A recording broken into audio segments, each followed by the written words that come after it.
মুসিবতে পড়লে আমার আল্লাহরে ডাকবে, টাকার দরকার হয় নামাজের মধ্যে দাঁড়ায় আল্লাহর কাছে চাইবেন, আল্লাহ দিবে। বিপদে পড়ে গেছেন নামাজে দাঁড়ায় যাবেন, আল্লাহ দিবে। ঠিক না বেঠিক? জোরে কোন। নামাজে বসলে দেয় না আল্লাহ? হ্যাঁ, কি কর চুপচাপ করে কুদ্দুস ভাইয়ের মতো বয়ে রয়েছে, আল্লাহ দেয় না? দেয়। হ্যাঁ রে, কি দেয়া দেয় জানেন আপনি? কি দেয়া দেয়? রসুলের যুগে ঘটনা একটা ঘটে গেছে, হাদিসের কথা, মারহাবা বলেন। রসুলের একজন সাহাবী অনেক বড় লোকের সন্তান ছিল, অনেক বড় লোকের সাহাবী। তার নাম ছিল আবু আব্দুল্লাহ। এই আবু আব্দুল্লাহ সাহাবী ইসলাম কবুল করছে। ধনির পোলা যখন ইসলাম কবুল করছে, সাথে সাথে বাপ তারে তেজ্যপুত্র করে দিছে। তোরে আর আমি চিনি না, যা তুই মুহাম্মাদের জাদুতে গ্রাস হয়ে গেলি, তুই মদিনা পর্যন্ত যে তার হাতে কালেমা পড়লি, তোরে আমি চিনি না। এখন আবু আব্দুল্লাহ বিশ্বনবীর কাছে যে বলে, ইয়া রাসূলুল্লাহ, আমার 4টা ছেলে মেয়ে, এদের কিনে বাঁচবার একটা পন্থা আপনি আমার করে দেন, একটা ব্যবসার লাইন ধরায় দেন। বিশ্বনবী বললেন, লাইন ধরাই দিলাম, আলহামদুলিল্লাহ, যাও। সেটা হলো, তুমি প্রতিদিন মসজিদে নববীর সামনে আসবা, একটা রুমাল আমার সামনে ধরবা, আমি রুমালে ফু দিব, এইটা নিয়ে বাসায় যাবে। সাহাবী আজকে প্রতিদিন রুমালটা ধরে, বিশ্বনবী ফু দিলে আল্লাহ পাকের কুদরতি যে কোনো জিনিস তার রুমালের মধ্যে থাকে টাকায় পরিণত হয়ে যায়। আমার নবী এমন একজন মানুষ, আমার নবীর মুজিজা, পাথর হাতে নিয়ে নবী ফু দিলে স্বর্ণ হয়ে যায়। এক গ্লাস পানি দিয়ে 70 জন সাহাবীর খাওয়াই দিলেন, এক পেলা দুধ দিয়া অন্তত শত শত সাহাবীর পেট ভরাই দিলেন। সব নবীর মুজিজা।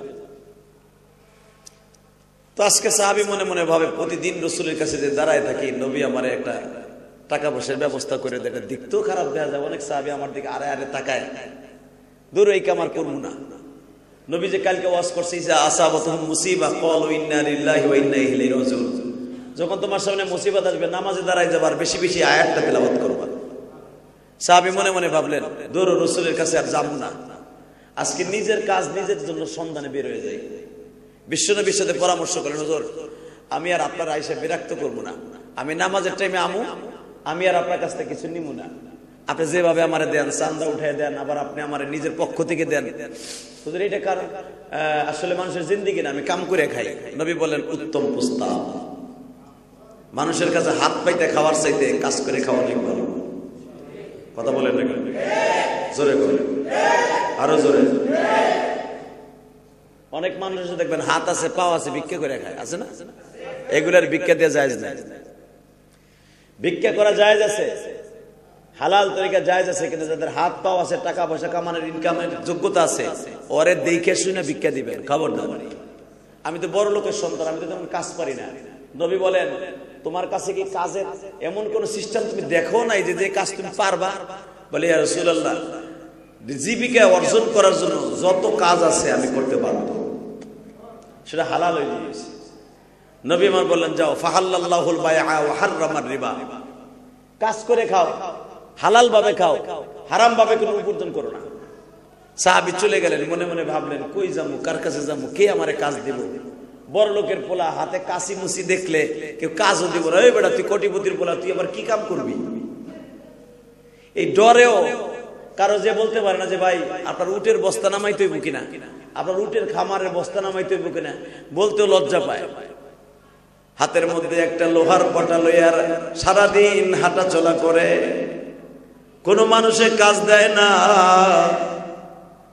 সন্ধ্যার সময় বাসায় ফিরে আসছে, বিবি জিজ্ঞেস করে, কি ব্যাপার, তুমি যে বড় বুক করে গেলা, কাজ করে টাকা লই আসবা, টাকা লইয়া বাজার করে আসবা, বাজার তো দেখি না। আবি আব্দুল্লাহ বলেন, বিবি রে,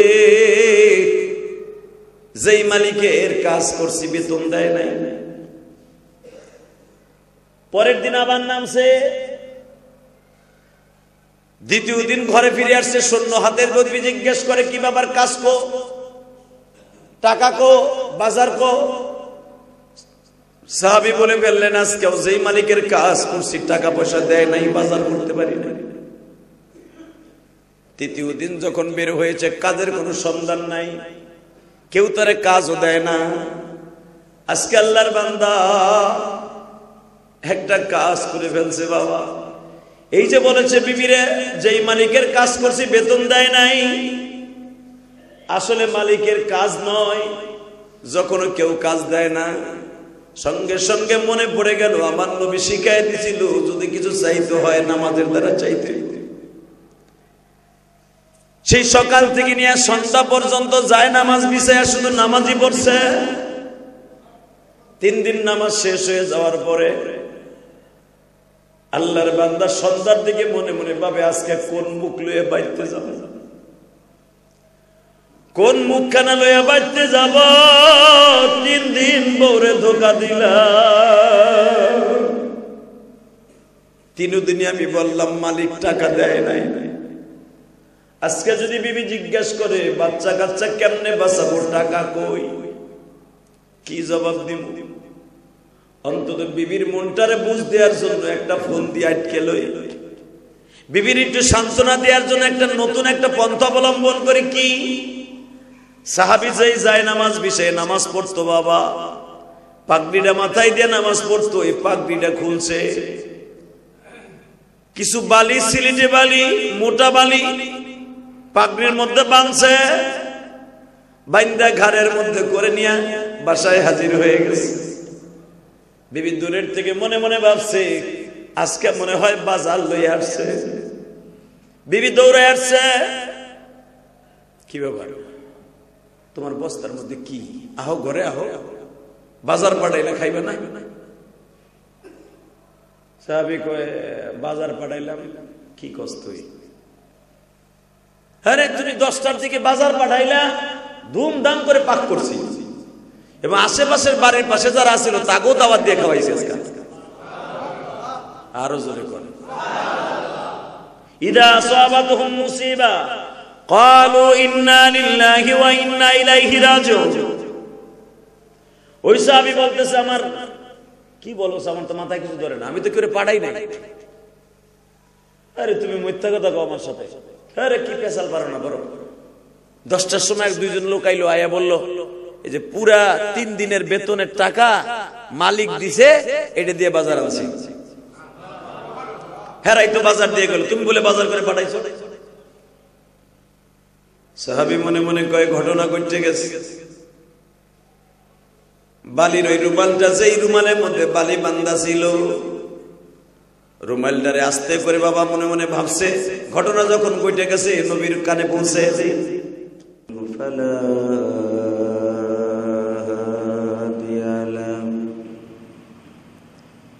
الذي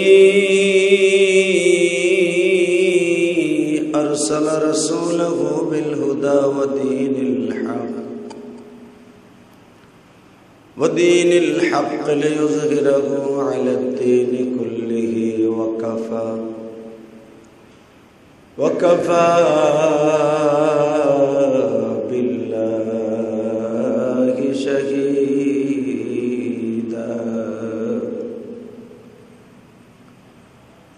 أما بعد فقد قال الله تبارك وتعالى: وأعوذ بالله من الشيطان الرجيم.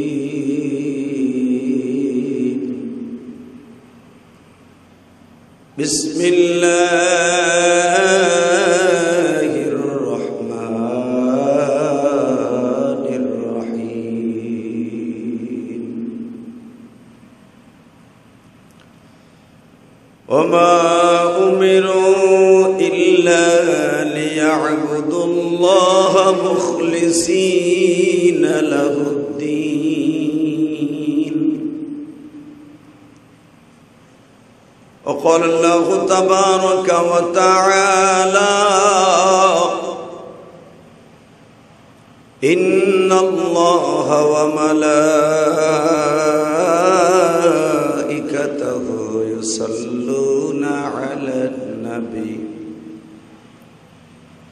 يا أيها الذين آمنوا صلوا عليه وسلموا تسليما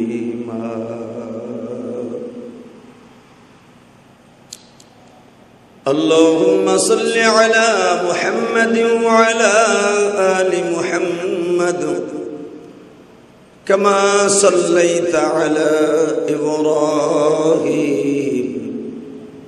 وعلى آل إبراهيم إنك حميد مجيد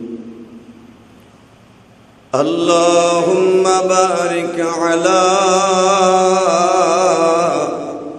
محمد وعلى آل محمد كما باركت على إبراهيم وعلى آل إبراهيم إنك حميد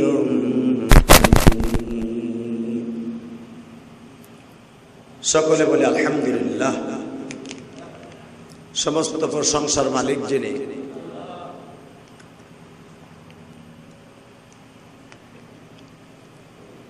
সমস্ত প্রশংসার মালিক ওই আল্লাহ, যিনি আমার লালন কর্তা, পালন কর্তা, রেজেক দাতা। ওই রব্বে কারিমের কাছে হাজারো শুকরিয়া আদায় করে বলছি আলহামদুলিল্লাহ। আল্লাহ সুবহানাহু ওয়া তাআলা তার কালামে কালিমের মধ্যে বলেন, লা ইন শাকারতুম লা আযীদান্নাকুম ওয়া লা ইন কাফারতুম ইন্না আযাবি লাশাদীদ। বান্দায় যখন আল্লাহর প্রশংসা করে, আল্লাহ তাআলা তার নেয়ামতকে বৃদ্ধি করে দেয়। বান্দায় যখন আল্লাহর নাশুকরি করে, আল্লাহ তাআলা তার নেয়ামতকে খাটো করে দেয়। আল্লাহ সুবহানাহু ওয়া তাআলা মুনআমের নেয়ামতের শুকরিয়া বান্দায় যত বেশি বেশি করবে, সুবহানাহু ওয়া তাআলা তাকে সদা সর্বদাই নেয়ামতকে বৃদ্ধি করে দিবেন। সুবহানাল্লাহ ওয়া বিহামদিহি। আজিজ মেরে ভাই ও দোস্ত বুজুর্গ, আল্লাহ সুবহানাহু ওয়া তাআলা তার কালামে কারীমের মধ্যে বলেন, আল্লাহু লা ইলাহা ইল্লা হুয়াল হাইয়ুল কাইয়্যুম লা তা'খুযুহু সিনাতুন ওয়া লা নাওম। আল্লাহ এমন একজন শক্তিশালী বাদশা, যিনি একটা সেকেন্ডের জন্য তন্দ্রা আসেন না। উনি 24 ঘন্টাই বান্দাকে দেখতে থাকেন। সুবহানাল্লাহ ওয়া বিহামদিহি। শীতের মৌসুম চলছে। এই শীতের মৌসুমে আল্লাহ রাব্বুল আলামিন তার প্রিয় হাবিবকে এইভাবে বর্ণনা করেন, ইয়া রাসূলুল্লাহ, একটা গাছ শীতের মৌসুমে যেমনি করে পাতাগুলো ঝরে যায়, ঠিক তদ্রূপ গুনাহগার বান্দা যখন নামাজের জন্য নামাজ পড়ে ইবাদত করে ভালো কাজের জন্য যখন বের হয়, ঠিক নামাজটা শেষ করে যখন বাসায় যায়, এই শুকনা পাতার মতো তার গুনাহগুলো ঝরে যায়। সুবহানাল্লাহ ওয়া বিহামদিহি। বিশ্বনবী মুহাম্মদ রাসূলুল্লাহ সাল্লাল্লাহু আলাইহি ওয়াসাল্লাম সদা সর্বদা একটা কথা বললেন, উম্মতেরা আমার, যখন যে অবস্থায় থাকো, যেইভাবে থাকো, রব্বে কারিমকে ভোলা যাবে না। কথা ঠিক না ঠিক? আল্লাহর এক বান্দা 30 বছর পর্যন্ত, 30টা বছর পর্যন্ত সে কোনো ইবাদত করত না, শুধু তার নিজের কাজেই ব্যস্ত থাকত। 24 ঘন্টা তার নিজের কাজেই ব্যস্ত। হঠাৎ একদিন রব্বে কারিম ফেরেশতাদের অনুরোধে তার একটু মুসিবতে ফেলায় দিলেন। মুসিবত এইরকম, বালিশে ঘুমিয়ে আছে, সকালবেলা উঠে দেখে তার ঘাড়ের মধ্যে ব্যথা, খুব প্রচন্ড ব্যথা।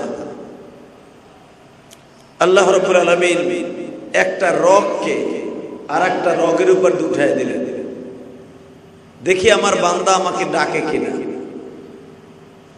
রাত পার হওয়ার সাথে সাথেই আল্লাহর বান্দা আল্লাহ আল্লাহ বলে চিৎকার আরম্ভ করে দিয়েছে। তখন রব্বে কারিম বলতেছে, তাকায় দেখো আমার বান্দাকে একটু মুসিবত দেওয়ার সাথে সাথে আমার ডাক আরম্ভ হয়ে গেছে। ওই বান্দাকে বলে দাও আমি রব্বে কারীম মুসিবত বান্দারে দেই একমাত্র আমার বান্দা আল্লাহর সাথে সম্পর্ক ভালো করার জন্য। কথা বাস্তব না অবাস্তব? আল্লাহ সুবহানাহু ওয়া তাআলা বলেন ইযা আসাবাতহুম মুসিবাহ ক্বালু ইন্না লিল্লাহি ওয়া ইন্না ইলাইহি রাজিউন। বান্দার যখন মুসিবত সামনে আসবে, বিপদ সামনে আসবে, সে বেশি বেশি পড়বে ক্বালু ইন্না লিল্লাহি ওয়া ইন্না ইলাইহি রাজিউন। পড়েন তো দেখি, ইন্না লিল্লাহি,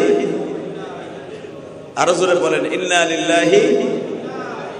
যখন দেখবেন শরীর জ্বর আসছে, মাথা ব্যথা, খাইতে ভাল লাগে না, মনটা বেশি ভালো না, তখন বেশি বেশি পড়বেন ইন্না লিল্লাহি ওয়া ইন্না ইলাইহি রাজিউন। এইটার আমরা বানাই নিয়েছি মৃত্যু মানুষের দোয়া। সবাই মনে করে এইটা মনে মানুষ মরলে পড়তে হয়, আসলে না। এই দোয়াটা হলো মুসিবতের দোয়া।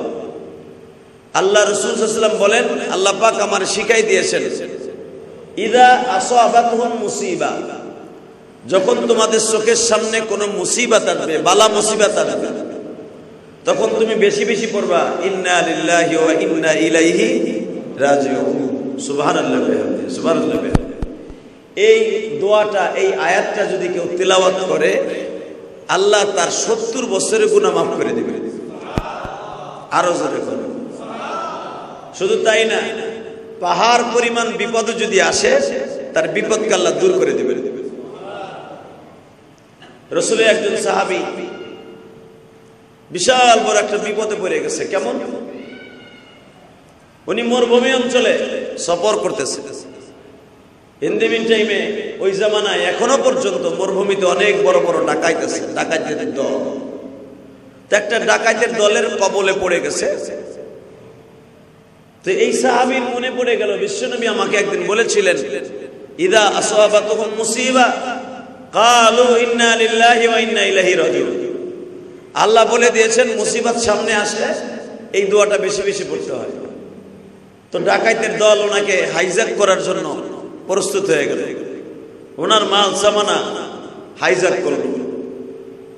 দেখবেন ডাকাত যখন ডাকাতি করতে আসে, যখন দেহে ধরা খাইয়েই গেছে, তখন ওই বাড়ির মালিককে ধইরা অনেকে মাইরাও ফেলায় গেল। ঠিক ঠিক ওই রাসূলের কলিজার ওই সাহাবী ধরা খেয়ে গেছে ডাকাইতের দলের কাছে। দেখলেন প্রাণ নাশের ভয়, যে কোনো মুহূর্তে তাকে মেরে ফেলতে পারে এখন ডাকাইত দল। তো উনি একটা মনে পড়ে গেল, আমার নবী বলেছিল ইযা আসাবাতহুম মুসিবা, আল্লাহ পাক বলছে যখন তোমাদের সামনে কোনো মুসিবত আসে, বিপদ আসে, তখন তুমি বেশি বেশি পড়বা ক্বালু ইন্না লিল্লাহি ওয়া ইন্না ইলাইহি রাজিউন।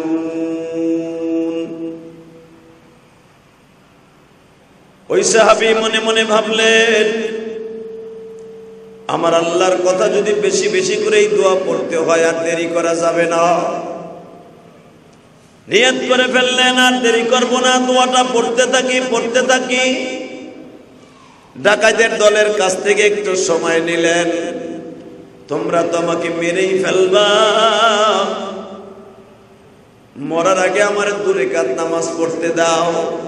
সুবহানাল্লাহ। কয় রাকাত? 2 রাকাত নামাজ পড়তে দাও। আরেকটা দিক দে তো, আমারে 2 রাকাত নামাজ পড়ার জন্য অনুমতি দাও। জীবনের শেষ নামাজটা একটু পড়ে যায়, মাইরেই তো ফেলবা। ডাকাতের দলের মধ্যে দেখবেন যতই খারাপ হোক, কিছু কিছু লোক ভালো থাকে, থাকে কিনা? সবাই কি আর বদমাইশ থাকে না? একজন বলল, দেখ রে, যদিও আমরা ডাকাতি করতে আইছি, ও মুসলমান আমরাও মুসলমান, নামাজের টাইম যখন চাইছে নামাজের ব্যবস্থা করে দিবে। আল্লাহর বান্দা নামাজে দাঁড়ায় গেছে, ডাকাত দল তারে জবাই দেওয়ার জন্য রেডি হয়ে গেছে। কিন্তু আল্লাহর বান্দা নামাজ পড়তাছে, নামাজ পড়তাছে, নামাজ পড়তাছে, শুধু নামাজই পড়তাছে। নামাজ পড়তে পড়তে পড়তে পড়তে কে যেন নামাজের মধ্যে বলে, আল্লাহর বান্দা আর পড়তে হবে না, মুসিবত দূর হয়ে গেছে। সুবহানাল্লাহ, জোরে কইলেন না? মুসিবত দূর হয়ে গেছে। রাসূলের এই সাহাবী নামাজ শেষ করে যখন ডাইনে বামে তাকায় দেখে ডাকাত মাকাত কিছু নাই, মাল সব পড়ে রয়েছে। সাহাবী মনে মনে ভাবলেন ঘটনা কি, কোথায় কি হলো কিছুই বুঝতে পারলাম না। সাহাবী দৌড়ে বিশ্ব নবীর কাছে চলে গেলেন। বিশ্ব নবী যখন বললেন, তুমি যখন মুসিবতে দাঁড়ায় নামাজ পড়তেছিলা আর বারবার এই আয়াতটা পড়তেছিলা, ইদা আসাবাতুহুম মুসিবাতুন ক্বালু ইন্না লিল্লাহি ওয়া ইন্না ইলাইহি রাজিউন, তুমি যখন এই আয়াতটা পড়তেছিলা আল্লাহর পক্ষ থেকে একটা রেজাল্ট এসে গেছে, যেই ডাকাতগুলা তোমারে মারার জন্য আসছিল ওদের সামনে বিশাল বড় দেহের একটা বাঘ ওদেরকে তাড়া করছে। সুবহানাল্লাহ বলেন না? ওদেরকে বিশাল বড় একটা বাঘ আল্লাহ পাহাড়ের গুহা থেকে বের করে দিয়া ওই ডাকাত দলকে এমন জোরে তাড়া করছে যে ওরা তোমারে ছাইরা দিতে বাধ্য হয়েছে। আসলে এইটা তোমার একমাত্রই হলো তুমি যে আমার রব্বে কারিমের প্রশংসা করিয়া বিপদ সামনে নিয়ে এই আয়াতটা বেশি বেশি করে তেলাওয়াত করছো, আল্লাহ তোমার মুসিবত থেকে দূর করে দিয়েছে। সুবহানাল্লাহ সুবহানাল্লাহ। যখনই দেখবেন কোন মানুষের সামনে বিপদ এসে গেছে তখনই বেশি বেশি পড়বেন ইন্না লিল্লাহি ওয়া ইন্না ইলাইহি রাজিউন। ইমাম আবু হানিফা রাহমাতুল্লাহ আলাইহি একটা মাসলা বলতেন, যখন উম্মতে মুহাম্মাদি যে কোনো সময় যে কোনো মুহূর্তে বিপদে পড়বে যদি এই দোয়াটা বেশি বেশি করে পড়ে আল্লাহ তার পাহাড় সমতুল্য বিপদ আসলেও আল্লাহ তার বিপদকে রক্ষা করবে। যেরকম ভাবে আমি আপনাদের আরেকটা ঘটনা শুনিয়ে দিই। আব্দুল কাদের জিলানী রাহমাতুল্লাহ আলাইহির মা অনেক বড় নেককার ছিলেন, অনেক বড় নেককার। এমন নেককার ছিলেন যে আব্দুল কাদের জিলানী সম্পর্কে একটা ইতিহাসে পাওয়া যায়, যিনি মায়ের গর্ভ থেকে 18 পারা কোরআন শরীফ মুখস্থ করে আসছিলেন। টাটকা ভুয়া কথা, মিথ্যা কথা। মায়ের গর্ভ থেকে কোরআন শরীফ শিখা আসে নাই, কিন্তু মা যে পড়ছে ওইটার আসর আব্দুল কাদের জিলানীর উপরে পড়ছে। এই জন্য সন্তান গর্ভে আসলে সুন্নাত হলো বেশি বেশি করে নেক আমল করা, এটা হলো নিয়ত।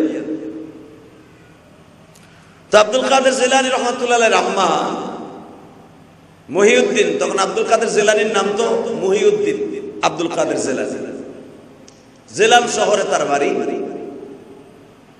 তো ওনার মা আব্দুল কাদেরকে পেটের মধ্যে রাইখা সবসময় কোরআন শরীফ পড়তেন, সবসময় কোরআন শরীফ পড়তেন। তো আব্দুল কাদের জিলানী রহমতুল্লাহ যখন উস্তাদের কাছে কোরআন শরীফ পড়ার লেগে গেছে, দেখে উস্তাদ যেটুকু পড়াইতে চায় উনি সামনের গুলা সেভাবে পড়ে। সুবহানাল্লাহ। জিজ্ঞেস করা হলো, তুমি কি তোমার মার কাছে পড়ছো? মহিউদ্দিন আব্দুল কাদের জিলানী বলেন, আমার মা আমাকে দুধ খাওয়াইতেন আর কোরআন শরীফ পড়তেন। আরো জোরে। উস্তাদ জিজ্ঞেস করে, দুধ খাওয়াইতেন এই আয়াতগুলো তেলাওয়াত করতে তুমি কেমনে জানতা? মহিউদ্দিন আব্দুল কাদের বলেন, আমার মার মুখে আমি শুনছি। যখনই আমার মা আমাকে গর্ভধারণ করেছিল ওই গর্ভে অবস্থা আমার মা কোরআন পড়তেন। আবার যখন আমাকে দুগ্ধ পান করাইতেন আমার মা কোরআন শরীফ পড়তেন। ওই মায়ের মুখে কোরআন শুনতে শুনতে শুনতে শুনতে আমার মুখস্থ হয়ে গেছে। আব্দুল কাদের জিলানীর মা যখন এই আয়াতটা বেশি বেশি পড়তেন, ইদা আসাবাতুহুম মুসিবা ক্বালু ইন্না লিল্লাহি ওয়া ইন্না ইলাইহি রাজিউন, এই আয়াতটা বেশি বেশি পড়তেছিলেন। আব্দুল কাদের জিলানীর বয়স যখন 12 বছর, কত? জোরে কর, 12 বছর বয়স। এই 12 বছর বয়সের সময় মার কাছ থেকে বিদায় লয়ে যায়। মা গো, যাইতাছি মা মিশরের জমিনে ইলমে দ্বীন শিক্ষা করার লাইগা। মায় বলে, শোনো যাইবা যাইবা ভালো কথা, কিন্তু রাস্তাঘাটে কোনো মানুষের সাথে মিথ্যা কথা বলবা না। সুবহানাল্লাহ বলেন না? এবং বিপদে পড়লে এই আয়াতটা বেশি বেশি পড়বা। ইযা আসাবাতুম মুসিবা ক্বালু ইন্না লিল্লাহি ওয়া ইন্না ইলাইহি রাজিউন। এই দোয়াটা বেশি বেশি পড়বা। এটা কোরআন শরীফের আয়াত। আব্দুল কাদের জিলানীর মা আলো পীর সাহেব, মায়া সন্তানের পীর, যখন বলছে এই দোয়াটা বেশি বেশি পড়বা, দেখবেন 100% হাদিসে আসছে সন্তান ভালো হওয়ার জন্য 1 নাম্বার হাতিয়ার হলো তার মা। মা যত খারাপ হবে সন্তান তত খারাপ হবে। কথা বলেন না কেন? খোল ভালো তো ডোল ভালো। তো আব্দুল কাদের জিলানী রহমাতুল্লাহ আলাইহির মা পেটে রাখা অবস্থায় কোরআন শরীফ পড়তেন, দুধ পান করার সময় কোরআন শরীফ পড়তেন, ওযু ছাড়া কোনোদিন দুধ খাওয়াইতেন না। ওই আসর তার উপরে পড়ছে। তো আজকে যখন বলে দিছে তুমি যখন বিপদে পড়বা এই দোয়াটা বেশি বেশি পড়বা। তো আব্দুল কাদের জিলানী রহমাতুল্লাহ আলাইহি, আপনাদের জানা আছে বাগদাদ শহর থেকে মিশরে যাইতে হলে নদী বাজে, নদী। উনি মিশর থেকে সৌদি আরবে আসবে ইলমে দ্বীন শিক্ষা করার জন্য। তো নদী পার হতে হবে, স্টিমারে উঠছে, আরোহণ করছে স্টিমারে। স্টিমার যখন উঠছে কাঠের নৌকা, হঠাৎ করে কিছু কিছু ডাকাত ছদ্মবেশে ডাকাইতের মানুষের যাত্রীর ভেষ ধরে ওরা নৌকার মধ্যে আরোহণ করছে। তো নৌকা যখন মাঝপথে আসছে, আসার সময় দেখে, কিছু দূর আসার পরেই দেখতেছে যে ডাকাত দল অ্যাটাক করে ফেলছে। বড় বড় ছ্যান, খন্তা, কোদাল লইয়া, বড় বড় রামদাও লইয়া যাত্রীদেরকে জিম্মি করে সব টাকা পয়সা লুণ্ঠন করতেছে। তো টাকা পয়সা যখন লুণ্ঠন করতেছে, আব্দুল কাদের জিলানী রাহমাতুল্লাহ আলাইহি এই দোয়াটা পড়তেছে। পড়েন পড়েন। ক্বালু ইন্না লিল্লাহি ওয়া ইন্না ইলাইহি রাজিউন।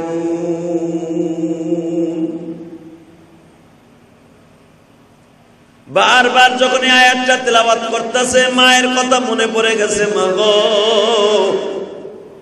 তুমি না শিখাই দিছিলা বিপদে পড়লে এই আয়াতটা পড়তে হবে, আমি তো পড়তাছি মা।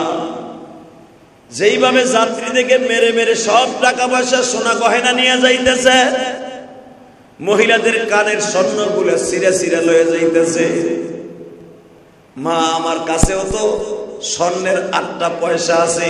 সুবহানাল্লাহ বলেন। আমার কাছে তো 8টা স্বর্ণের পয়সা আছে। একটু পরে তো আমার এই স্বর্ণের 12টা 10টা যা আছে নিয়ে যাবে, আমি তো ধরা খেয়ে যাবো গো মা। কিন্তু আমি তো পড়তাছি মা, জানি না আমাকে আল্লাহ রক্ষা করবে কিনা। কথা ভাবতে ভাবতে ভাবতে ভাবতে ডাকাত দল আব্দুল কাদের জিলানীর সামনে দিয়ে যায়, কিন্তু ছোট বাচ্চা হিসেবে ওরে জিগায়ও না তোর কাছে কিছু আছে কিনা। একবার, দুইবার, তিনবার পাইচারে দিছে। হঠাৎ করে ডাকাতের লিডার জিগায় সবার কাছ থেকে তো লইলি, এই বাচ্চারে জিগে তোর দেখতে তো ফুটফুটে চেহারা, গোলাপ ফুলের মতো চেহারা। আর জিজ্ঞেস করতো ওর কাছে কিছু আসেনি, অথবা কেউ ওর কাছে কিছু জিম্মাদারি রাখছেনি। তো ডাকাতের লিডার জিজ্ঞেস করছে, এই বড় তোর কাছে কিছু আসেনি? আব্দুল কাদের জিলানীর মা বলছিল মিথ্যা কথা কম যাব না। উনি সাথে সাথে বলেন, আমার মা আমার মাজার ভিতরে স্বর্ণের 12টা স্বর্ণের মুদ্রা আমার ফিতার মধ্যে বাইন্ধে দিয়েছে। আরো জোরে করে। ডাকাতের লিডার জিজ্ঞেস করে, ওই বেড়াই দেই তোর মাজার ফিতা খুলতো। মাজার ফিতাটাই খুলিয়া দেখে স্বর্ণের 12টা মুদ্রা দেখা যায়। ওই নৌকার ভিতরে যত ডাকাতি করছে সবচেয়ে বেশি মাল, বেশি টাকার মাল আব্দুল কাদের কাছে। 12টা স্বর্ণের পয়সা আপনি কি মনে করলেন? আল্লাহ, ওই জামানার 12 টাকা 12, কারণ আব্দুল কাদের জন্ম হয়েছে আজ থেকে 1200 বছর আগে। সুবহানাল্লাহ। 1200 বছর আগে এক একটা টাকা যদি 100 গ্রামের স্বর্ণ হয়, হিসাব করেন কত লাখ টাকার স্বর্ণ। আব্দুল কাদের জিলানী স্বর্ণের মুদ্রাগুলো যখন ডাকাতের হাতে আস্তে আস্তে করে এক একটা করে বাইর করে দিতেছে, তো জিজ্ঞেস করা হলো, এই বেড়ে তুই তো এটা গোপন রাখতে পারলি, বললি না, বলে দিলি কেন? বলে, শোনেন, এই স্বর্ণ মুদ্রার চাইতে আমার একটা কথার দাম হলো সত্য কথা। এরকম 12টা স্বর্ণ মুদ্রা নয়, 12 কোটি নয়, 12,000 নয়, 12 বিলিয়ন নয়, 12 ট্রিলিয়ন নয়, সারা দুনিয়াও যদি আমার মাজার মধ্যে থাকতো একটা মিথ্যা কথা বের হতো না। আপনি কি ভাবতেছেন এই 12টা স্বর্ণ মুদ্রার জন্য আমি মিথ্যা কথা বলবো যে আমার কাছে কিছুই নাই? না না, যেই মালিক আমারে মুসিবত দিছে ওই মালিকই আমারে রক্ষা করবে। কারণ আমার মা শিখায় দিছে, ইদা আসাবাতুহুম মুসিবা, যখন মুসিবত আসবে তুমি এই দোয়াটা পড়বা, ইদা আসাবাতুহুম মুসিবাতুন ক্বালু ইন্না লিল্লাহি ওয়া ইন্না ইলাইহি রাজিউন। এটা বেশি বেশি বলবা। আমার মা শিখাইছে আল্লাহর কোরআনের কথা। ডাকাতের লিডার একবার আব্দুল কাদের জিলানীর দিকে তাকায়, আর একবার ওনার স্বর্ণের টাকার দিকে তাকায়। ডাকাতের আর একজন কয়, বেটা ছোট বাচ্চা কইতাছে স্বর্ণ দেখতো, ঘষা দিয়ে দেখ এটা আসল স্বর্ণ না নকল স্বর্ণ। নৌকার গোলের সাথে ঘষা দিয়ে দেখে একবারে আসল স্বর্ণ, একবারে আসল স্বর্ণ। ডাকাতের লিডার নৌকার মাঝখানে বসায় বলে, আচ্ছা তুমি দোয়াও পড়তেছো, আবার কইতেছো মুসিবত থেকে আল্লাহ বাঁচাইবো, তোমার মা কইছে মিথ্যা কথা বলা যাবে না, আসলে বলো তো তুমি কে, কই যাইবা? আব্দুল কাদের জিলানী রহমাতুল্লাহ বলেন, আমি দেখলাম আপনারা অনেক মানুষের কোপ দিয়া দিয়ে হাত কেটে ফেললেন, মানুষকে আতঙ্কের মধ্যে রাইখে মালসা বানা লুণ্ঠন করলেন। আপনারা যে কয় টাকা চুরি করছেন এর থেকে বেশি আছে আমার মওলার কাছে। আপনি কি জানেন আল্লাহ সব মাফ করে দেবে, কোনো মানুষের হক নষ্ট করলে মাফ করবে না? আপনি কি এটা একবার মনে ভাবলেন না যে কয় টাকা আপনি চুরি করে নিলেন, লুণ্ঠন করে নিলেন, এর চাইতে হাজার হাজার কোটি কোটি গুণ বেশি মাল আমার আল্লাহর কাছে আছে। ডাকাতের লিডার আব্দুল কাদের জিলানীর মুখের এই কথাগুলো শুনে আশ্চর্য হয়ে গেলেন। জিজ্ঞেস করলেন, বাবা আসলে তোমার নাম কি? আমার নাম মহিউদ্দিন। বাড়ি কোথায়? আমার জিলান শহরে। তোমার মা কি করে? আমার মা কিচ্ছু করে না, একজন গৃহিণী। তোমার বাবা কি করে? মসজিদের ইমামতি করে। কই যাবা? আমি সৌদি যাব, রসুলের দেশে যে এলিম শিখছি। তাই তুমি যে দামি দামি কথাগুলো বললা যে আপনি কয় টাকা বা চুরি করে পাবেন, এর থেকে বেশি আমার আল্লাহর কাছে আছে। সত্য কথা বলো তো, তুমি আসলে কি বুঝাইতে চাও? বলে, আপনি যদি বিশ্বাস না করেন জায়নামাজটা লন, এই যে আমার মায়ের দেয়া জায়নামাজ। যখন বলে সেটা আমার মায়ের দেয়া জায়নামাজ, এই জায়নামাজটা বিছায় দেখেন, মানুষ যা পারে না আমার আল্লাহ তার থেকে বেশি পারে। ঠিক না বেঠি? আব্দুল কাদের জিলানীর কথাগুলো শুনে ডাকাতের লিডার মনে মনে ভাবে, হায় রে মালিক, ও মালিক,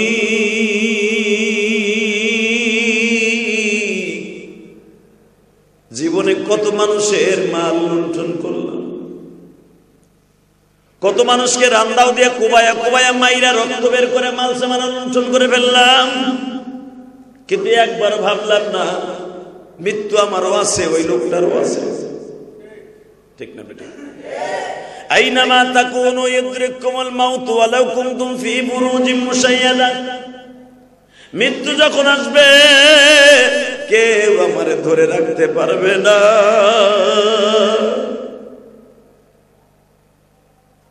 আব্দুল কাদের সত্যি কি আল্লাহর কাছে চাইলে পাওয়া যায়? আপনি চাওয়ার মতো চাই দেখেন, যা চাবেন চাই পাবেন। নৌকার মধ্যে আব্দুল কাদের জিলানী সবক দিয়ে বলেন, আসেন আমরা আসরের নামাজ পড়ি। আসরের নামাজে দাঁড়ায় গেলেন সবাই। নামাজের মধ্যে থেকে ডাকাতের লিডারের মধ্যে ইলহাম শুরু হয়ে গেছে। মনের মনে ভাবতেছে, জীবনে কত অন্যায় করলাম, সব মালগুলা জাহাজের মধ্যে সবার কাছে ফেরত দিয়ে দিলেন। আব্দুল কাদের জিলানীকে জিজ্ঞেস করলেন, একটা সত্য কথা কওরে বাবা, তুমি যেই শহরে যাইবা, যেই শহরে যাইবা আমরাও তোমাদের সাথে ওই শহরে যাব। আব্দুল কাদের জিলানী বললেন, আপনারা তো ডাকাত মানুষ, আপনারা আমার সাথে মাদ্রাসায় দিয়ে কি করবেন? বলে আব্দুল কাদের রে, জীবনে যদি আমার আল্লাহ ভালো সন্তান দেয়, দুনিয়ার সব কিছু ছাইড়া দিলাম, আল্লাহ রাস্তা বের হয়ে গেলাম। আব্দুল কাদের জিলানী বলতেছে, তাহলে একটা কথা মনে রাখবেন, আমি তো ছোট্ট মানুষ, আমি আপনাদের বেশি জ্ঞান দিতে পারবো না। একটা জ্ঞান দিয়ে দেই, সদা সর্বদা সত্য কথা বলবেন। মুসিবতে পড়লে আমার আল্লাহরে ডাকবেন। টাকার দরকার হয় নামাজের মধ্যে দাঁড়ায় আল্লাহর কাছে চাইবেন, আল্লাহ দিবে। বিপদে পড়ে গেছেন, নামাজে দাঁড়ায় যাবেন, আল্লাহ দিবে। ঠিক না বেঠিক? জোরে কর। নামাজে বসলে দেয় না আল্লাহ? হ্যাঁ, কি কর? চুপচাপ করে কুদ্দুস ভাইয়ের মতো বয়ে রয়েছে, আল্লাহ দেয় না? দেয়। হ্যাঁ রে, কি দেয়া দেয় জানেন আপনি? কি দেয়া দেয়? রসুলের যুগে ঘটনা একটা ঘটে গেছে, হাদিসের কথা। মারহাবা বলেন। রসুলের একজন সাহাবী অনেক বড় লোকের সন্তান ছিল, অনেক বড় লোকের সাহাবী। তার নাম ছিল আবু আব্দুল্লাহ। এই আবু আব্দুল্লাহ সাহাবী ইসলাম কবুল করছে। ধনির পোলা যখন ইসলাম কবুল করছে, সাথে সাথে বাপ তারে তেজ্যপুত্র করে দিছে। তোরে আর আমি চিনি না, তুই মুহাম্মাদের জাদুতে গ্রাস হয়ে গেলি, তুই মদিনা পর্যন্ত যে তার হাতে কালেমা পড়লি, তোরে আমি চিনি না। এখন আবু আব্দুল্লাহ বিশ্বনবীর কাছে যে বলে, ইয়া রাসূলুল্লাহ, আমার 4টা ছেলে মেয়ে, এদের কিনে বাঁচবার একটা পন্থা আপনি আমার করে দেন, একটা ব্যবসার লাইন ধরায় দেন। বিশ্বনবী বললেন, লাইন ধরাই দিলাম, আলহামদুলিল্লাহ, যাও। সেটা হলো, তুমি প্রতিদিন মসজিদে নববীর সামনে আসবা, একটা রুমাল আমার সামনে ধরবা, আমি রুমালে ফু দিব, এইটা নিয়ে বাসায় যাবে। সাহাবী আজকে প্রতিদিন রুমালটা ধরে, বিশ্বনবী ফু দিলে আল্লাহ পাকের কুদরতি যে কোনো জিনিস তার রুমালের মধ্যে থাকে টাকায় পরিণত হয়ে যায়। আমার নবী এমন একজন মানুষ, আমার নবীর মুজিজা, পাথর হাতে নিয়ে নবী ফু দিলে স্বর্ণ হয়ে যায়। এক গ্লাস পানি দিয়ে 70 জন সাহাবীর খাওয়াই দিলেন, এক পেলা দুধ দিয়া অন্তত শত শত সাহাবীর পেট ভরাই দিলেন। সব নবীর মুজিজা। তো আজকে সাহাবী মনে মনে ভাবে, প্রতিদিন রাসূলের কাছে যে দাঁড়ায় থাকি, নবী আমার একটা টাকা পয়সার ব্যবস্থা করে দেয়, দেখতেও খারাপ দেখা যায়। অনেক সাহাবী আমার দিকে আরে আরে তাকায়, দূর এই কামার করবো না। নবী যে কালকে ওয়াজ করছে, যে আসাবাতুহুম মুসিবা ক্বালু ইন্না লিল্লাহি ওয়া ইন্না ইলাইহি রাজিউন, যখন তোমার সামনে মুসিবত আসবে নামাজে দাঁড়ায় যাবার, বেশি বেশি আয়াতটা তেলাওয়াত করবা। সাহাবী মনে মনে ভাবলেন, দূর রাসূলের কাছে আর যাবো না। আজকে নিজের কাজ নিজের জন্য সন্ধানে বের হয়ে যায়। বিশ্বনবীর সাথে পরামর্শ করেন, হুজুর আমি আর আপনার আয়েশা বিরক্ত করবো না, আমি নামাজের টাইমে আমু, আমি আর আপনার কাছ থেকে কিছু নিমু না। আপনি যেভাবে আমারে দেন, চান্দা উঠাই দেন, আবার আপনি আমার নিজের পক্ষ থেকে দেন, হুজুর এটা কারণ আসলে মানুষের জিন্দেগি না, আমি কাম করে খাই। নবী বলেন, উত্তম প্রস্তাব। মানুষের কাছে হাত পাইতে খাওয়ার চাইতে কাজ করে খাওয়া অনেক ভালো। কথা বলেন না? জোরে করে, আরো জোরে। অনেক মানুষ দেখবেন হাত আছে, পাও আছে, ভিক্ষা করে খায়, আছে না? এগুলার ভিক্ষা দেওয়া জায়েজ না। ভিক্ষা করা জায়েজ আছে, হালাল তরিকা জায়েজ আছে, কিন্তু যাদের হাত পাও আছে, টাকা পয়সা কামানোর ইনকামের যোগ্যতা আছে, ওরে দেখে শুনে ভিক্ষা দিবেন, খবরদার। তো রাসূল সাল্লাল্লাহু আলাইহি ওয়াসাল্লাম বললেন, মানুষের কাছে হাত পাতার চাইতে তুমি যে রুমালটা নিয়ে দাঁড়ায় থাকো, আমি তোমারে ফু দেই, অনেকদিন টাকা পয়সা দেই, এই পন্থা না করে কাজ করে খাও। হুজুর আমি কি কাজ পারি? আমি তো বড় লোকের সন্তান, আমি তো তেমন কাজ পারি না। নবী বলেন, তোমার কাছে কি কাজের এমন কোন সিস্টেম তুমি দেখো নাই যে যে কাজ তুমি পারবা? বলে, ইয়া রাসূলুল্লাহ, জীবিকা অর্জন করার জন্য যত কাজ আছে আমি করতে পারবো, সেটা হালাল হয়ে গেছে। নবী আমার বললেন, যাও, ফাহাল্লাল্লাহুল বাইআ ওয়া হাররামার রিবা, কাজ করে খাও, হালাল ভাবে খাও, হারাম ভাবে কোনো উপার্জন করো না। সাহাবী চলে গেলেন, মনে মনে ভাবলেন, কই যাবো, কার কাছে যাবো, কে আমারে কাজ দিব? বড় লোকের পোলা, হাতে কাশি মুসি দেখলে কেউ কাজও দিব না। এই বেটা, তুই কোটিপতির পোলা, তুই আবার কি কাম করবি? এই ডরেও কারো যে বলতে পারে না যে ভাই আপনার উটের বস্তা নামাইতে হইব কিনা, আপনার উটের খামারের বস্তা নামাইতে হইব কিনা, বলতেও লজ্জা পায়। হাতের মধ্যে একটা লোহার পটা লইয়ার সারাদিন হাঁটা চলা করে, কোনো মানুষে কাজ দেয় না। সন্ধ্যার সময় বাসায় ফিরে আসছে, বিবি জিজ্ঞাসা করে কি ব্যাপার, তুমি যে বড় বুক করে গেলা, কাজ করে টাকা লইয়া আসবা, টাকা লইয়া বাজার করে আসবা, বাজার তো দেখি না। আবি আব্দুল্লাহ বলেন, বিবি রে, যেই মালিকের কাজ করছি বেতন দেয় নাই। পরের দিন আবার নামছে, দ্বিতীয় দিন ঘরে ফিরে আসছে শূন্য হাতের। বদবি জিজ্ঞেস করে কি ব্যাপার, কাজ কো, টাকা কো, বাজার কো। সাহাবী বলে ফেললেন, আজকেও যেই মালিকের কাজ করছি টাকা পয়সা দেয় নাই, বাজার করতে পারি না। তৃতীয় দিন যখন বের হয়েছে, কাজের কোনো সন্ধান নাই, কেউ তারে কাজও দেয় না। আজকে আল্লাহর বান্দা একটা কাজ করে ফেলছে বাবা। এই যে বলেছে বিবিরে, যেই মালিকের কাজ করছি বেতন দেয় নাই, আসলে মালিকের কাজ নয়। যখন কেউ কাজ দেয় না, সঙ্গে সঙ্গে মনে পড়ে গেল আমার নবী শিখাই দিছিল, যদি কিছু চাইতে হয় নামাজের দ্বারা চাইতে। সেই সকাল থেকে নিয়ে সন্ধ্যা পর্যন্ত যায় নামাজ বিছায়া শুধু নামাজই পড়ছে। 3 দিন নামাজ শেষ হয়ে যাওয়ার পরে আল্লাহর বান্দা সন্ধ্যার দিকে মনে মনে ভাবে, আজকে কোন মুখ লইয়া বাইতে যাব, কোন মুখখানা লইয়া বাইতে যাব। 3 দিন বউরে ধোকা দিলাম, 3 দিনে আমি বললাম মালিক টাকা দেয় নাই।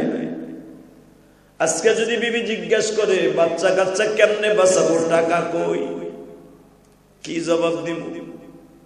অন্তত বিবির মনটারে বুঝ দেওয়ার জন্য একটা ফোন দিয়ে আটকে লই, বিবির একটু সান্ত্বনা দেওয়ার জন্য একটা নতুন একটা পন্থা অবলম্বন করে। কি সাহাবী যেই যায় নামাজ বিষয়ে নামাজ পড়তো বাবা, পাগড়িটা মাথায় দিয়ে নামাজ পড়তো, এই পাগড়িটা খুলছে, কিছু বালি, সিলেটে বালি, মোটা বালি পাগড়ির মধ্যে বাঁধছে, বাইন্দা ঘাড়ের মধ্যে করে নিয়ে বাসায় হাজির হয়ে গেছে। বিবি দূরের থেকে মনে মনে ভাবছে, আজকে মনে হয় বাজার লইয়া আসছে। বিবি দৌড়ে আসছে, কি ব্যাপার, তোমার বস্তার মধ্যে কি, আহো ঘরে আহো, বাজার পাঠাইলে খাইবে না? সাহাবী কয়, বাজার পাঠাইলাম। কি কষ্ট, আরে তুমি 10টার দিকে বাজার পাঠাইলা, ধুমধাম করে পাক করছি, এবং আশেপাশের বাড়ির পাশে যারা আছিল তাকেও দাওয়াত দিয়ে খাওয়াইছে। আরো জোরে করে, ইদা আসাবাতহুম মুসিবা ক্বালু ইন্না লিল্লাহি ওয়া ইন্না ইলাইহি রাজিউন। ওই সাহাবী বলতেছে, আমার কি বলো, আমার তো মাথায় কিছু ধরে না, আমি তো করে পাঠাই নাই। আরে তুমি মিথ্যা কথা কও আমার সাথে, আরে কি পেশাল পারো না, বড় 10টার সময় 2জন লোক আইলো, আয়া বললো এই যে পুরা 3 দিনের বেতনের টাকা মালিক দিছে, এটা দিয়ে বাজার আনছি। হ্যাঁ এই তো বাজার দিয়ে গেল, তুমি বলে বাজার করে পাঠাইছো। সাহাবী মনে মনে কয়, ঘটনা ঘটে গেছে। বালির ওই রুমালটা, যেই রুমালের মধ্যে বালি বান্ধা ছিল, রুমালটারে আস্তে করে বাবা মনে মনে ভাবছে, ঘটনা যখন ঘটে গেছে নবীর কানে পৌঁছে, আল্লাহ যে সব পারে এটা প্রমাণ হয়ে গেছে। রুমালটা যখন খুলছে, খুলে দেখে একটা বালিও নাই, মালিক তার পুরা বালুগুলাকে স্বর্ণ বানায় দিয়েছে। ওমাকারু ওমাকার আল্লাহ ওয়াল্লাহু খায়রুল মাকিরিন। আল্লাহ বলেন, বান্দা তুই যেটা না পারবি ওটা আমি পারি, ঠিক না বেটা? কুলিল্লাহুম্মা মালিকাল মুলক, তুই যেটা পারস না আমি সারা পৃথিবীর মালিক, আমি ওইটা পারি। কথা বাস্তব না অবাস্তব? যখন রুমালটা খুলছে, বালুগুলা স্বর্ণ, ওই থুইয়াই দৌড় দিছে। ইয়া রাসূলুল্লাহ, ঘটনা ঘটলো কি বুঝলাম না। নবী বলে, কি হয়েছে? রাসূল গো,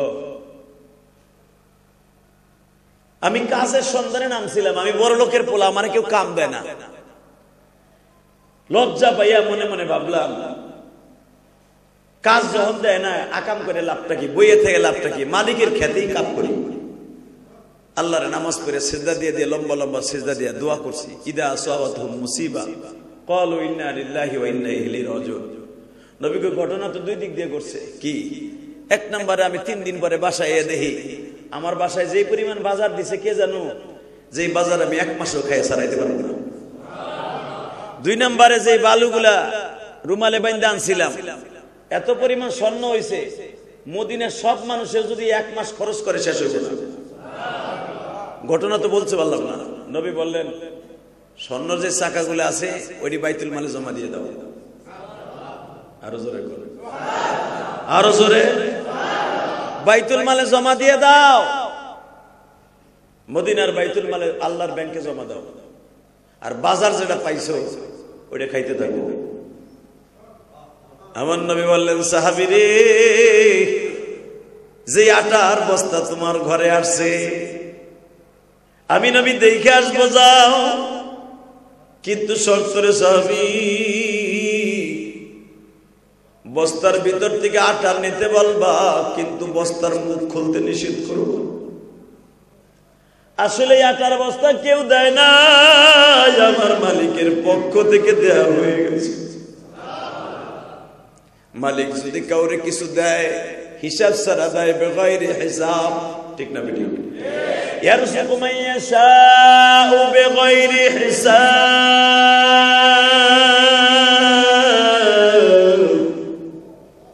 আল্লাহ বলেন, আমি যদি কাউরে রিজিক দেই, ইয়ারযুকু মান ইয়াশা, আমি আল্লাহ কাউরে রিজিক দিব, খাবার দিব, বিগাইরি, ইয়ারযুকু মান ইয়াশাউ বিগাইরি হিসাব।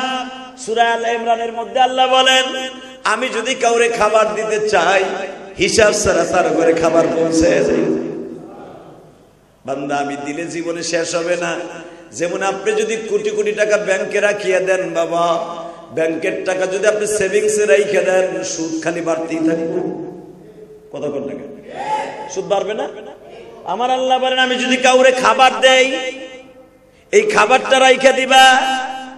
ব্যাংকের টাকা যেমন সুদ হয়, ডিম পারে বের টাকায়, আমি আল্লাহর রিজিকের মধ্যে ডিম পারতে থাকবে, বাড়তেই থাকবে। জোর করো মারহাবা। ব্যাংকে দিলে যদি বাড়ে, আমি আল্লাহ দিলে কি বাড়ে না? আমি আল্লাহ দিলাম। রাসূল সাল্লাল্লাহু আলাইহি ওয়াসাল্লাম বলেন, তোমার খাবারটারে যত্ন করে রাইখা দিবা।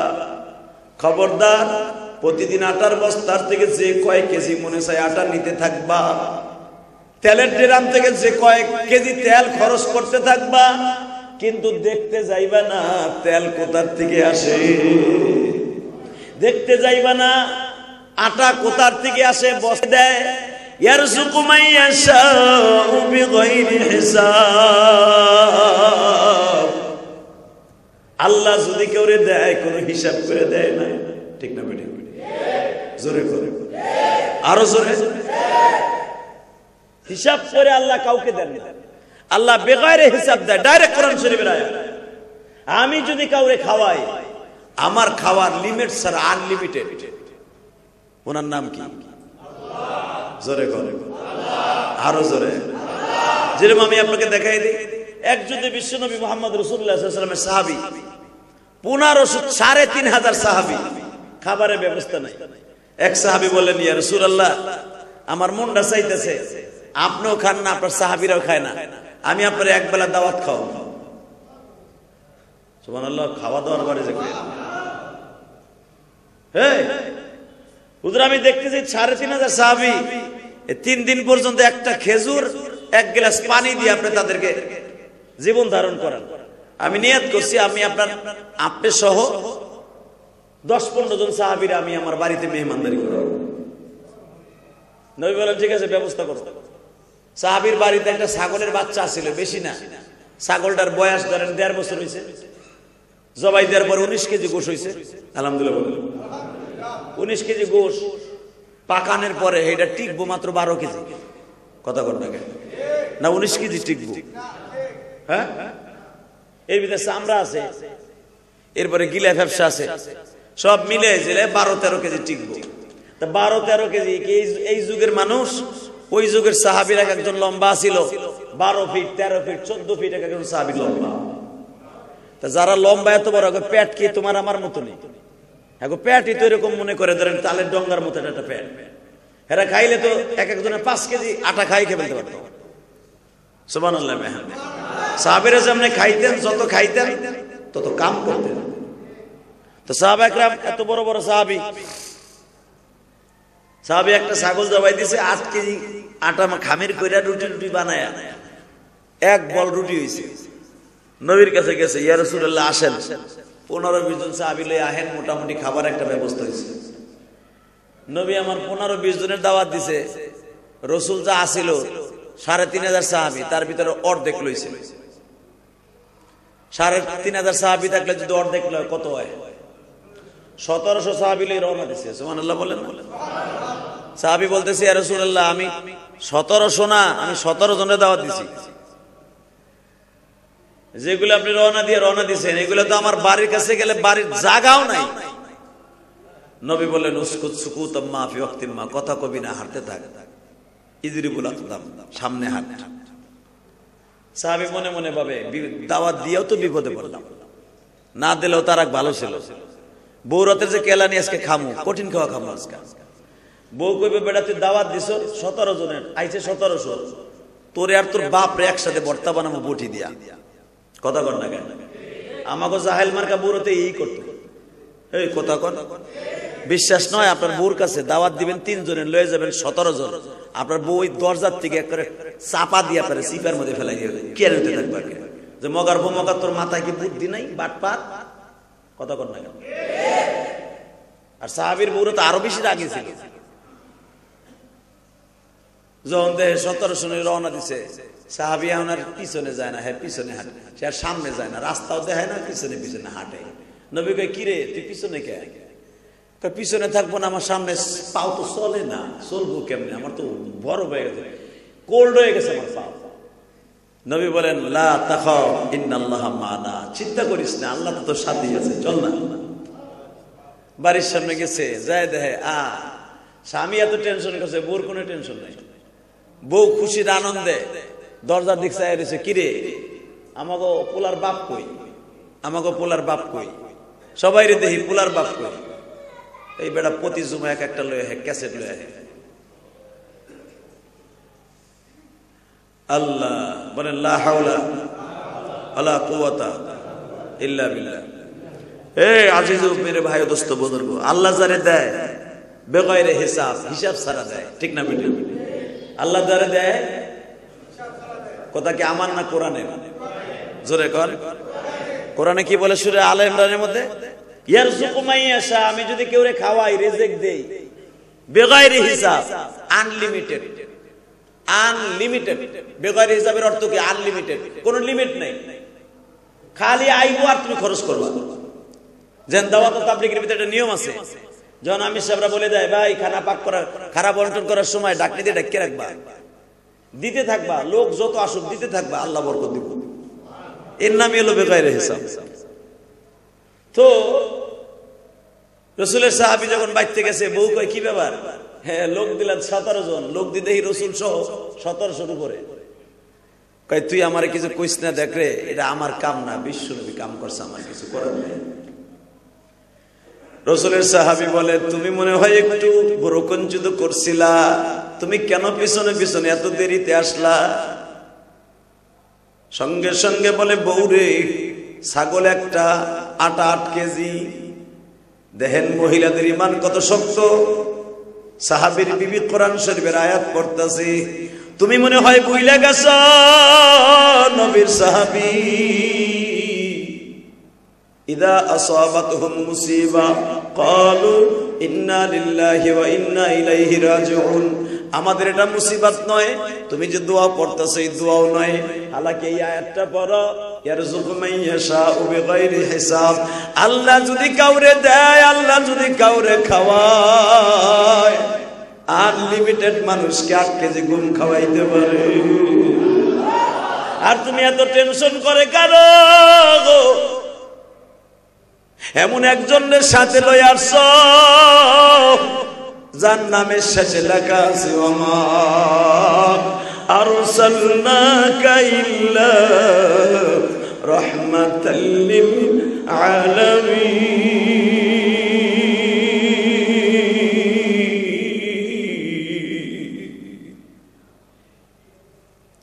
তুমি কি কোরআনের এই আয়াতগুলো ভুলে গেছো? সাহাবী কয় বোর কথা শুনে আমার ঈমান তাজা হয়ে গেল। হ্যাঁ জোরে বলেন, বোর কথা শুনে আমার ঈমান তাজা হয়ে গেল। এক নাম্বার বিবি পড়তেছি ইয়ারযুকু মান ইয়াশাউ বিগাইরি হিসাব, আল্লাহ যদি কাউরে খাওয়ায় আনলিমিটেড খাওয়াইতে পারে। আবার বলতেছে ওমা আরসালনাকা ইল্লা রাহমাতাল লিল আলামিন, আমার নবী সারা দুনিয়ার রহমত। নবী যদি সারা দুনিয়ার রহমত হয়, তোমার ঘরের মধ্যে বিশ্ব নবী রহমত, টেনশন করো কেন? বিশ্ব নবী বললেন সাহাবীরে খাবারের ডেকচিটা আমার কাছে উপস্থিত করে দে, গোশতের ডেকচিটা আমার কাছে উপস্থিত করে দে। গোশতের ডেকচি আর রুটির ডেকচি বিশ্ব নবীর হাতে। নবী আমার একটা রুটি খেয়ে, আমাদের দেশের রুটির চাইতে ধরেন একটু সাইজে বড়, বুখারীতে আসছে একটু সাইজে বড়। আমাদের দেশের রুটিগুলো দেখেন 10 টাকা, এই রুটিটারে যদি আপনি 50 টাকা দিয়ে কিনেন, 50 টাকা দিয়ে কিনলে 5টা রুটি সমান হয় না? আফগানি রুটি ধরেন, এই সাইজের রুটি সাহাবীদের জামানায় ছিল। একটা রুটির আমার নবী হাত দিয়ে ধরলেন, কিছু অংশ নিজের দাঁত দিয়ে ছিললেন, সেরা অংশটারে রুটির সব নিচে রাখলেন। গোশতের ডেকচির মধ্যে থেকে এক টুকরা গোশত গালে দিলেন, বাকি অংশ অবশিষ্ট বিশ্ব নবী গোশতের ডেকচির মধ্যে ফেললেন। নবী আমার বললেন সাহাবীরে এদিকে আয়, খাইতে থাক। নবী আমার চামিচ দিয়া পেয়ালা ভরে ভরে গোশত দেয়, বাম হাত দিয়ে থাবা দিয়ে দিয়ে বাবা 8টা 10টা রুটি উঠায়, গোশতের মধ্যে করে আস্তে করে ভাঁজ করে এক এক সাহাবীর হাতে তুলে দেয়। আরো জোরে, আরো জোরে। এর মধ্যে সবচেয়ে বেশি ক্ষুধার্ত ছিল আবু হুরায়রা। আপনারা বুখারীতে পড়ছেন আবু হুরায়রা সব সময় ক্ষুধার্ত থাকতেন। আবু হুরায়রার ক্ষুধাটা বেশি ছিল। হাদিসে আসছে আবু হুরায়রার ক্ষুধাটা বেশি ছিল, উনি খাইতেন বেশি, কিন্তু জীবনে সবচাইতে বেশি খাইতেন আবু হুরায়রা। তা ওরা চিন্তা করে আজকে যে পরিমাণ রুটি আমি দেখতাছি, এ তো আমাকে 5 জনের খাবার, আর আমারে নবী প্রথম বানাইছে, তুমি তাকসিম করো সবাই পরে খাইবা, এ তো মনে 5 জনের পরে শেষ, আমার কপালে আজকেও না খাওয়া ছাড়া উপায় নেই। সাহাবী মনে মনে কয় কিতাবুল মাগাজির মধ্যে আছে বুখারী, আবু হুরায়রা প্রথম এইভাবে রুটিটার দরিয়া গোশতের টুকরাটা এইভাবে ভাঁজ করে দেয়, আবু হুরায়রা পার্সেল করে, আবার মাঝে মাঝে ডিলিট দিয়ে দেয় আছে না গেছে। দিতে দিতে 1700 হাতে, 1700 হাতে চলে গেছে। এরপর আবু হুরায়রা ডিলিট দিয়ে দেয় যেমন আছে হেমনই আছে। ইয়ারযুকু মান ইয়াশাউ বিগাইরি হিসাব। খেলাটা কে খেলে? হ্যাঁ, ডাক্তার ইউনূস খেলে, শেখ হাসিনা খেলছে না? কে হেগো ভান্ডারটা তো কমে না। এই মুসলমানের বলা বান্দার ভান্ডার থেকে কমে যায়, ওনার ভান্ডার থেকে কমে না। কথা ঠিক না বেঠিক? দিতে দিতে দিতে 1700 হাতে রুটি গোশত চলে গেছে, সবাই পেট ভরে খাইতেছে। নবী জিজ্ঞেস করতেছে কুল্লু আজমাইনা কুল, সবাই খাইছো? নাম ইয়া রাসূলুল্লাহ। ইলা সুখান, আর কারো দরকার আছে? লা লা লা। আবু হুরায়রা কয় ঘটনা কি? যে গোশত সেই গোশত, যেই রুটি সেই রুটি। নবী আমার কয় তাল হে নাই আবু হুরায়রা কুল জামা, কুল্লু জামা, সব খা। আবু হুরায়রা একবার রুটি গালে দেয়, আর নবীর চেহারার দিক তাকায় পানি পড়ে, চোখের পানিতে আবু হুরায়রা বুক ভেসে যাইতেছে। ইয়া রাসূলুল্লাহ, ঘটনা তো আমি কিচ্ছুই বুঝলাম না। আমার নবী বলে সব ঘটনা বোঝা যায় না, ঠিক না ঠিক? তোর যত মনে চায় তত খা। আবু হুরায়রা একবার খাচ্ছে, নবী বলেন ইতনিন কা, আবার খা, তালা তাকুল, আবার খা। 3 বার খাওয়ার পরে আবু হুরায়রা বলে হুজুর আর জায়গা নাই। নবী আমার বললেন আবু হুরায়রা তুই তো মনে মনে ভাবছিলি ডেকচির মধ্যে রুটি আর গোশত 5 জনে খাইলি শেষ, আবু হুরায়রা রে তুই কি ভুলে গেছো ইয়ারযুকু মাইয়াশা বিগাইরি হিসাব। আল্লাহ যদি কাউরে মেহমানদারি করায় তার ভান্ডার থেকে কমে না। আবু হুরায়রা রে মানুষ সম্পদ করে দুই ভাবে, একটা হলো আল্লাহর সাথে দিয়া আর একটা হলো আল্লাহরে বাদ দিয়া। কথা কোন না কেন? যারা মদ বেচে টাকা ব্যাংকে জমা রাখে ওগো টাকা, আর যারা হালাল ব্যবসা করে টাকা কামায় ওদেরও টাকা, দুটো কি এক হইব? এ কথা কোন না কেন? অনেকে জাগার দালালি করে টাকা কামায়, ওইটাও ব্যাংকে রাখে। আর একটা লো অটো রিক্সা চালায় ব্যাংকে রাখে, দোকানদারি করে ব্যাংকে রাখে, ওটাও টাকা এক হইব? কথা কোন না কেন? টাকা তো দোনোটা ব্যাংকে রাখছে। আমার আল্লাহ বলেন হালাল যে টাকাটা ব্যাংকে রাখছো ওই টাকাটা আমি রব আস্তে আস্তে করে জমা করে রেখে দিলাম। যদি কেন কেমনে তোর রোগতাপ কম হবে, সংসারে বরকত বেশি হবে, চাহিদা কম থাকবে, ব্যাংকের টাকা ব্যাংকেই রাখবে। আর যে হারাম ভাবে ব্যাংকে রেখে দিয়েছো তাড়াতাড়ি শেষ হবে, দ্রুত তুই ভিক্ষা করে খাবি। ঠিক না? ঠিক, ভালো করে বুঝবেন। এবার বিশ্বনবী বলতেছে জাবের, ও জাবের, ইয়া রাসূলুল্লাহ, গোস্তের ডেকসিটা তোমার বিবির কাছে পৌঁছে দাও, রুটির ডেকসিটা বিবির কাছে পৌঁছে দাও। জাবেরের বিবি, কারণ ঘটনা তো জাবেরের বাড়ি, জাবেরের বিবি গোস্তের ডেকসি যে এমনি পাকানো ছিল এইভাবে পাকানো হয়েছে। স্বামীরে জিজ্ঞেস করে তুমি কি খাও নাই? আরে কস কি 1700 খাইছে গোস্ত, পেট ভরে খাইছে, একজনেরও পেটে জায়গা নাই। ঘটনা কিছু বুঝলাম না। বউ এবার কান দেয়ার কয় তুমি না পিছনে পিছনে আইছি, তুমি না লজ্জায় ঘরে ঢুকতে চাও নাই, তুমি কি একবারও ভাবো নাই? তুমি কি একবারও ভাবো নাই সারা দুনিয়ার রহমত আজকে তোমার ঘরের মধ্যে বিদ্যমান ছিল? যারা আল্লাহ বলছে আমা আরসালনাকা ইল্লা রাহমাতাল লিল আলামিন, সারা দুনিয়ার রহমত আমার নবী, সারা দুনিয়ার রহমত তোমার ঘরের মধ্যে ছিল, এটা কি ভুলে গেছিলা? জাবের কান্দার কয় বিবি রে বল আমার নবীর এখন কি করতে পারি? জাবেরের বউ কয় তোমার কিছু করতে হবে না, যদি পারো আমার নবীরে আমার সবাই একটু বইতে কও। সাহাবীদেরকে বের করে দিলেন, জানালার কাপড় সরিয়ে জাবেরের বিবি বিশ্ব নবীর চেহারার দিকে তাকিয়ে আছে।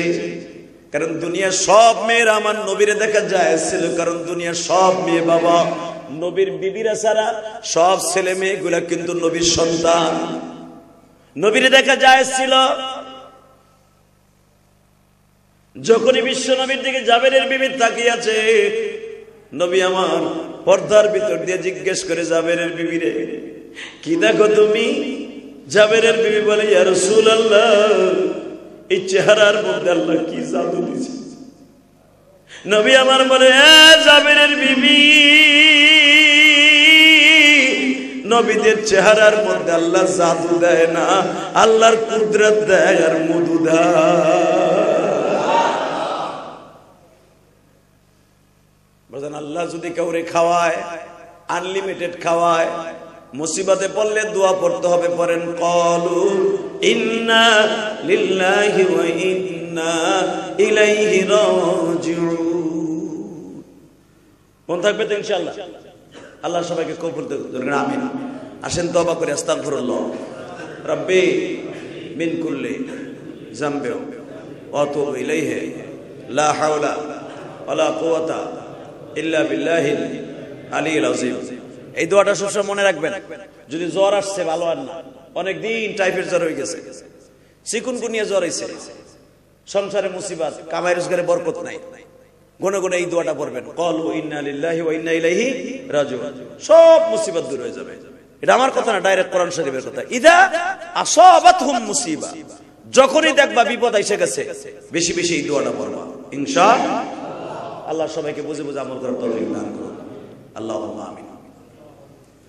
ربنا ظلمنا أنفسنا وإن لم تغفر لنا وترحمنا لنكونن من الخاسرين اللهم اغفر لنا ولوالدينا رب ارحمهما كما ربياني صغيرا নিজের হাতে বান্দা তুমি বানায়া কোনদিন মাফ না করে পারবে। আল্লাহ তুমি তাকায়া দেখো,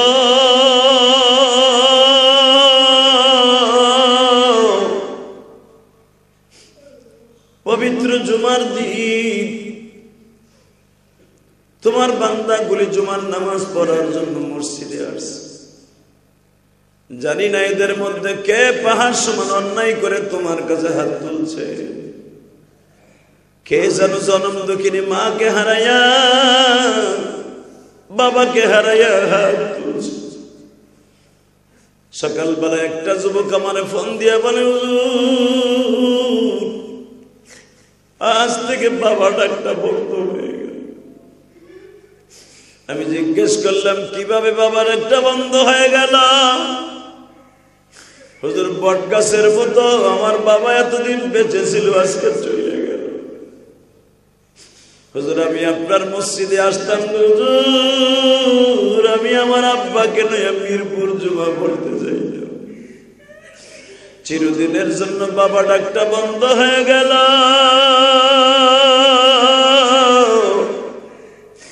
বাবার লাশ লইয়া অ্যাম্বুলেন্সে গ্রামের বাড়ি যাইতেছি।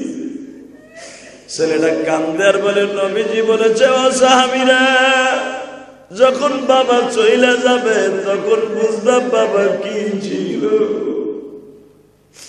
আল্লাহ এরকম বাবা যাদের কবরে চলে গেছে, কবরটা জান্নাতের বাগান বানায় দিবা। আল্লাহ এখানে যারা হাত তুলছে এদের মধ্যে অনেকের মা জনম দুঃখিনী